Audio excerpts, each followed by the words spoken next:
আজ থেকে অনেক বছর আগের কথা, রাশিয়া নামক একটা রাষ্ট্র ওই আফগানিস্তানে হামলা করেছিল।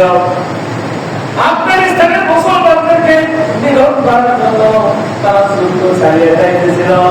সংক্ষিপ্ত আকারে বলতেছি, ওই যুদ্ধ চালাইতে ওই রাশিয়ার কিছু সৈন্য, কিছু যুবক জ্ঞান নিয়ে গ্রামের মতো ঢুকে গিয়েছে। শহরে মারবে, একটু গ্রামের ভেতরে দেয়। যেমন এই যে আপনাদের কাছ থেকে খুবই একেবারে গ্রামে, একেবারে কি বলতেছে একটু গ্রামে যাই, গ্রামের ভিতরে যদি এরকম ট্যাঙ্ক আর সৈন্য আছে, ছোট ছোট ছেলেরা কি দেখার জন্য যায় না? ওই আফগানিস্তানে কিছু ছেলেরা যারা মাত্র ওই কোরআনী মাদ্রাসা, বুনিয়াদী মাদ্রাসা থেকে কোরআন করে আরবি করে কোরআন কারিমগুলো মুখে নিয়ে তারা বাইরের দিকে রওনা করেছিল। ওই জ্ঞান থেকে ওই যে রাশিয়ান শব্দ থেকে তারা ট্যাঙ্কের চতুর্দিকে এসে দাঁড়া গিয়েছে। আর সেখান থেকে সন্ধ্যায় নেমে বলতেছে, আজকে একটা দুনিয়ার থেকে কি করবো না, বেঁচে রাখবো না, সকলকে দুনিয়ার থেকে বিদায় করে দেবো।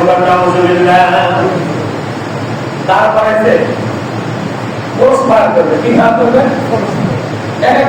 লাইন ধরে দাঁড় করেছে।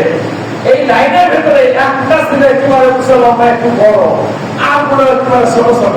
নদীতে যারা পড়ে ছোট ছোট না, কি বলে ছোট ছোট না, এই ছোট ছোট বাচ্চাগুলো মানে কোরআন মুখে নিয়ে গেছে। তারা দেখতেছে গেলে এগুলো কি মুখ থেকে দিয়ে ফেলে দিয়ে তাদেরকে দাঁড়ায় দাঁড় করাইছে, এখন গুলি করবে। ওই যে বড় যুবক সে সামনে এসে বলতেছে, এই আমার ছোট ভাইদেরকে কাউকে মারার প্রয়োজন নাই, এরা সবে মাত্র হিন্দুকেও শেষ করেছে, আমার বুদ্ধি শুদ্ধি তেমন ভালো না, আমি মাত্র কোরআন সবক দিয়েছি, আমি পড়তেও বেশি পারি না, অতএব তাদেরকে ছেড়ে দিয়ে আমার কি কর গুলি কর।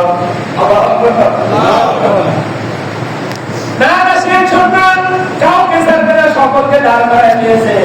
তখন ওই বড় যুবক, ওই বড় যে আছে সকলের বিরুদ্ধ, সে বলতেছে, ভাই রাশিয়ান সন্তান আমাদের কাউকে ছাড়বে না, তবে তোমরা একটা হাদিস আমার মনে পড়ে গেল, এই স্কুলের মধ্যে আমাদের আওয়াজ করতে পারে, তার রাশিয়ান সন্তান যতই গুলি করো আমাদের দুনিয়ার থেকে বিদায় করতে পারবে না।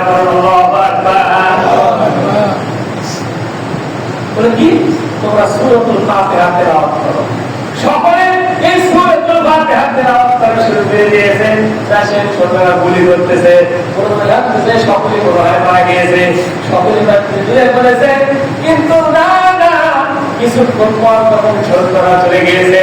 সর্বপ্রথম আল্লাহু আকবার বলে ওই বড় যুবকটা দাঁড়ায় সকলকে বলতেছে, তোমরা দাঁড়ায় যাও, ওই রাশিয়ান সৈন্যরা আমাদের কি করতে পারে নাই, তাদের গুলি আমাদের বক্ষকে ভেদ করতে পারে নাই, আমাদের মুখে রাখতে পারে নাই, আমাদেরকে দুনিয়া থেকে বিদায় করে দিতে পারে নাই, কারণ আমরা যে সূরা পড়েছি এই সূরাটা